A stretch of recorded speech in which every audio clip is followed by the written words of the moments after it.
欢迎来到新兴消息频道，请订阅频道，所以大家不要错过当天最热门的新闻。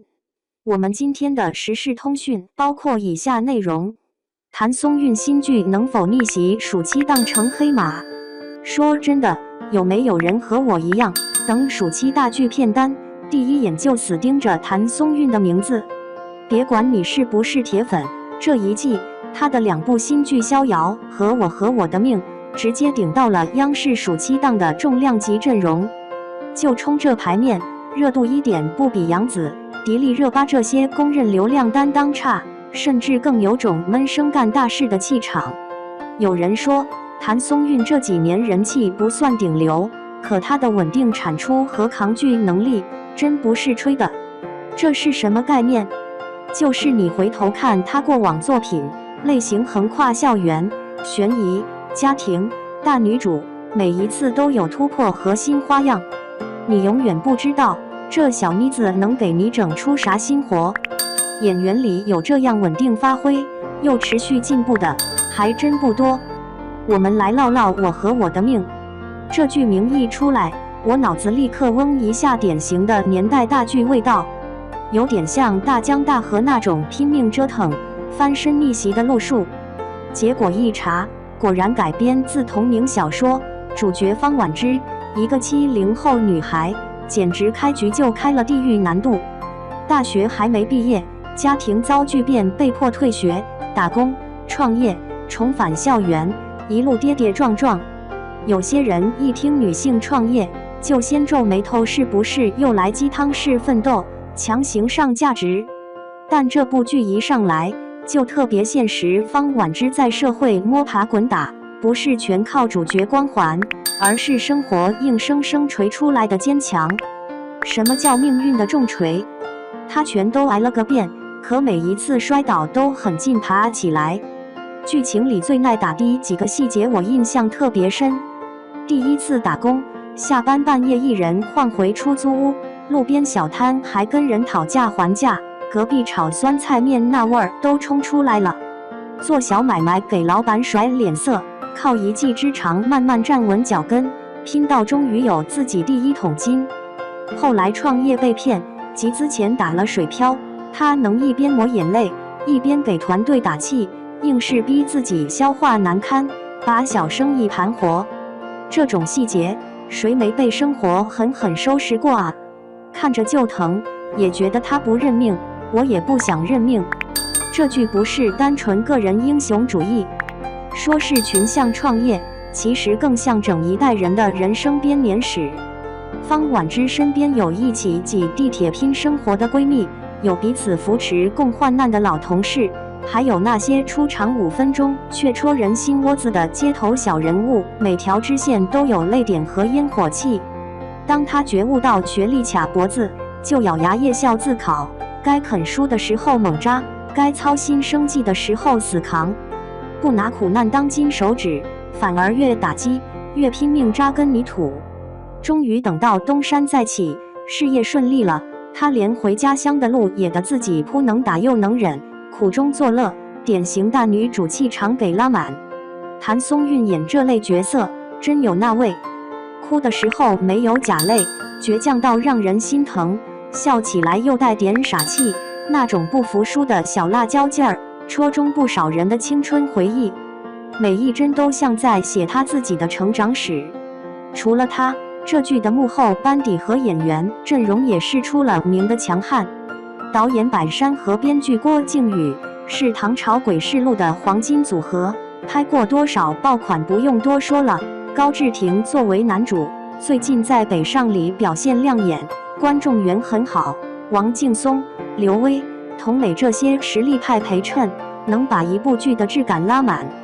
还有董卿、奚玉望等女2、女3号，颜值到位还耐演，清一色的美女型实力派，一眼看去完全没有那种生硬流量拼盘的味道，那种厚重年代感呼之欲出。央视大剧审美一向挑剔，这么硬的班底选中这部剧，绝不是走关系。剧本扎实，主创团队有口碑，演员阵容有看头，这才是真正的顶流，自带含金量。说回到谭松韵，她的路和主角方婉之奇妙重叠。出道这些年没怎么炒作，靠她是演戏一个一个角色熬出来。有人觉得她稳重的不像当红小花，但每次作品一播，总有观众真情实感夸她演的不是角色，就是我们身边的哪个姑娘。这也是一种极难得的人味，不强行讨好，不搞虚头巴脑，把生活里的委屈、拼搏、希望、遗憾、挣扎全都演出来。这种演员值钱，越长越有分量。不少网友在预告底下留言，谭松韵再不火，我都替她着急。她是稳稳的顶梁柱，等央视剧一波，又的治愈一波焦虑打工人。还有人调侃，明年白玉兰奖等着她呢。我和我的命为什么让我期待爆棚？是这种真实、接地气的人物成长线，谁看都会有共鸣。谁没为生活焦头烂额过？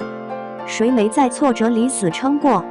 是整个制作班底的硬实力，不靠噱头和假流量，认真讲好一代人和命运对抗的故事。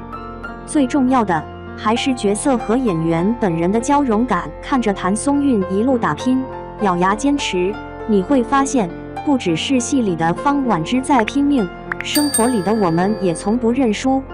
说了这么多，不知道你们怎么看？我和我的命暑期上线，你们会追吗？你觉得谭松韵是不是那种剧红人不红，但未来可期的典型代表？她能不能凭这部剧再冲奖项，彻底站稳一线？2. 谭松韵主演的4部电视剧，搭档男主实力派，你看过几部？1. 请叫我总监。总体感觉不错，画质非常优美，片头很有新意，置景和服装也非常符合人物的设定。小秘书老破小的出租屋，大总裁的观景房，小秘书的手环，大总裁的名表，小秘书隔天还穿的裙子，大总裁随时变装的高定，小秘书唯唯诺诺，大总裁盛气凌人。对比强烈，冲突十足，没什么滤镜，演员脸上的毛孔和痘痘都一清二楚。小柠檬宿醉酒醒的素颜和毛躁的头发非常真实，不像某些电视剧10级滤镜，迷迷糊糊的什么都看不清。2. 锦心似玉。平日里不怒自威、稳重内敛的侯爷，面对心上人时，当然也会有放松开怀，或者偶尔俏皮一下的时候。毕竟曾经也是鲜衣怒马、意气风发的京城公子哥。因为角色本身有其多面性，演员要做的就是把自身性格里的不同面展露就出来，去贴近角色。可是即便对男主如此熟悉，我还是会常常在他的演绎中发现从未见过的陌生表情，以及出人意料的诠释。3. 向风而航。而与之形成鲜明对比的是货运部即将升为机长的女飞行员程潇，她十分聪明伶俐，对自己的认知无比清醒，因此在飞行操控中自信而笃定，有着完美的飞行记录。她的人生信条是人是活的。没错，尽管从事者压力巨大，对细节要求精确到每一分、每一秒、每一只天空的鸟，甚至于每一片天空里的云，他仍然坚信细节是变化的，灵活性永远高于原则，这使他在生活里的形象和机长差之千里。4. 亲爱的麻阳街。欧小健在被上线承诺卧底工作即将结束的第2天，亦是自家商店开业新生活即将开始的当天，被抓入了派出所，被告知还要继续新的卧底任务。他开始有些激动地质问上级，却在听说新线索是以牺牲了一位同志的代价才拿到的以后沉默了。光影浮动的审讯室中，他沉思着，然后毅然选择了继续他的使命。今天小编就给大家分享这几部谭松韵主演的电视剧，搭档的男主都是实力派，每一部都是很不错的，不知道大家看过几部呢？欢迎在下面的评论框和大家一起分享。